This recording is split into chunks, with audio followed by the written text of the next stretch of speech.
Black Arts Movement, it's also called the BAM, it emerged during the 1960s, mid 1960s, and it lasted till the mid 1970s. It was founded by Emery Baraka. This name you might have heard when we were discussing jazz poetry.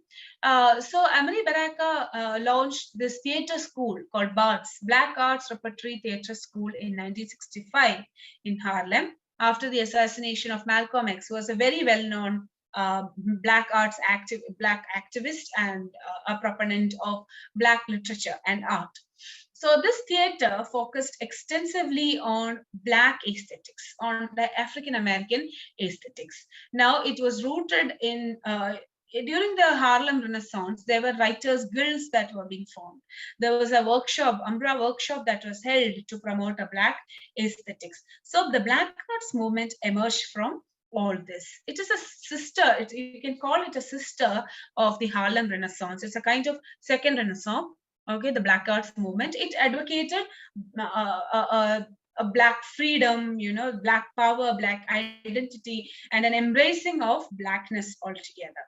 Now, the poets, the poems, the novels, the stories, the paintings, everything focused on black identity and what it means to be black in America, and also an opposition to the white value systems, an opposition to hegemonic forms created by the white people.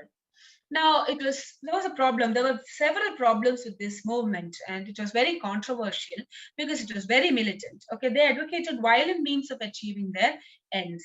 It was also homophobic, and it was anti-Semitic. They were against the Jews. So the interesting thing is they were working on behalf of a marginalized group, but they themselves engaged in marginalizing certain other communities.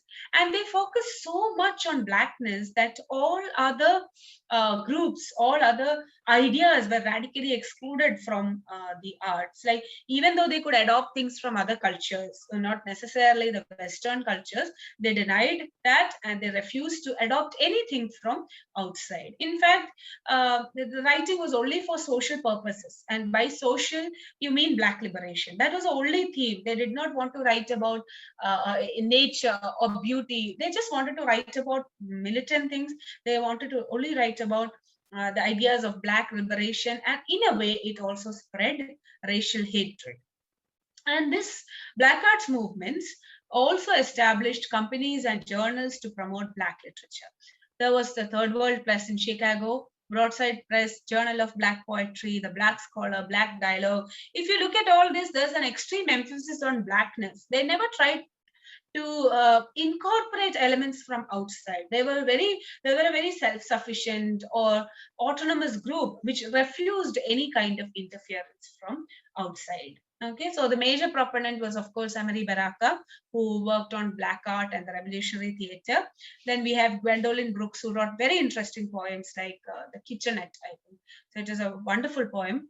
And Larry Neal, Ed Bullins, Mary Evans, Nikki Giovanni, Lorraine Hansberry, again, who wrote Rising in the Sun, Ishmael Reed. So a number of writers belong to this school, and it was very controversial, as I mentioned before. Now, what do you mean by the black aesthetic that they upheld? Okay, so they tried to look at black arts through the lens of African culture and values. Till then, there was, even during the period of the Harlem Renaissance, there was African literature, but you looked at it through the Western eyes, through the English eyes, through the American eyes. But now they focused on a black aesthetic where you look at the music, you look at the poetry or literature through the eyes of African culture and African values. African values include a kind of community living, more of a sharing, the idea of sharing, and the idea of black sisterhood. All this finds expression in these poems, and they upheld this idea of a black aesthetic where you look at the text through a specifically black lens. So movements like womanism, which emphasized on the African relationship between African women. So these kind of ideas also are associated with the black arts movement. And Ron Karenga, who worked on this black arts movement, he says that there were three major criteria on the basis of which you could classify literature as belonging to this school. They said that first thing, a poem or literature or art should have a larger purpose. You cannot write just for the sake of entertainment. You cannot write just for the purpose of writing about the beauty of nature. You cannot just write out of your feeling of love or anger or whatever. It should have a larger purpose. It should be linked to the social and political struggles of the African Americans. Only poems which talked specifically and explicitly about these struggles were considered part of the Black Arts movement. Okay, so even though a writer tried to express his feelings, okay, and plus it was specifically focused on the African American community and their political struggle, it could not be considered part of the Black Arts movement. Okay, now it focused on collectivity. Okay, they said that this poetry must educate and uplift the African Americans. It shouldn't be just poetry or art for the sake of aesthetic value. It should be something that should educate the African Americans and lead to their upliftment. So most of the time, the poetry or literature was also highly political. Okay, the artist must also be uplifted. The African American community should actually benefit in a monetary fashion or cultural fashion reason through these poems. And it was committed to the cause of political and social reform, and as such it was revolutionary and often termed militant, which attracted a lot of negative attention to this school. Now, there was an extreme emphasis given to Black identity and pride. The slogans like Black is beautiful, like say it loud, I'm Black and I'm proud, all these assumed a lot of prominence during as a result of the Black arts movement. Then a kind of Black cultural nationalism arose. It was good in some ways in the sense that it unified the African American community. It gave them a sense of direction. It gave them an idea of their own relation to their African culture and values. But it also led to a kind of exclusionism where all other structures, all other groups were excluded and considered as enemies. There was a kind of promotion of racial enmity through this movement. It also talked about the self-determination for Black people. It talked about their political rights. It talked about how they should be able to decide for themselves. And it also wanted to liberate Black art from white artistic structures. So the concepts of beauty that were propagated by the whites, the concepts of art, the rules of art were all broken by the Black arts movement. Okay, so they wanted a total break from the Western value systems. All right, just give me a second.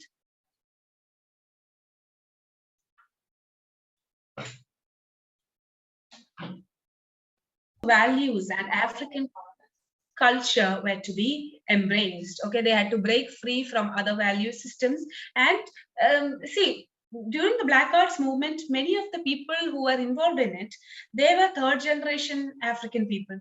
So in some ways, they were totally cut off from their African heritage. So the Black art movements also tried to link them again with their African lineage. Now, there was a rejection of white norms of art and of lifestyle.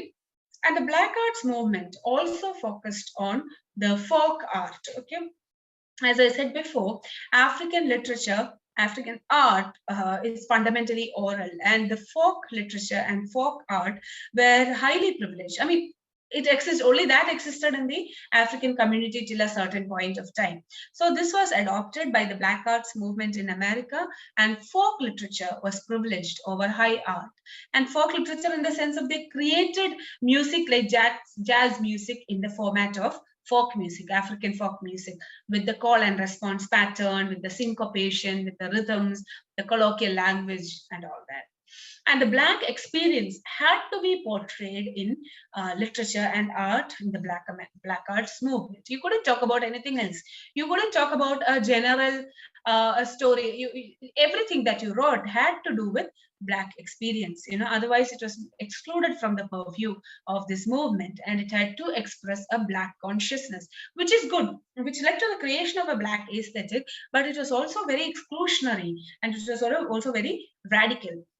And like in the case of jazz music, African English was adopted. Okay, so in time, those kind of colloquial language and slangs and puns were used. Liturgical words played a prominent role. Okay, there was the influence of Christianity, and sometimes the influence of tribal religions could be seen in poems of the Black Arts movement, and the influence of blues, jazz, folk music, liturgical music. All these are also evident in the Black Art movement, as the jazz poetry itself shows. And as we mentioned, in the case of jazz poetry, there's a call and response pattern.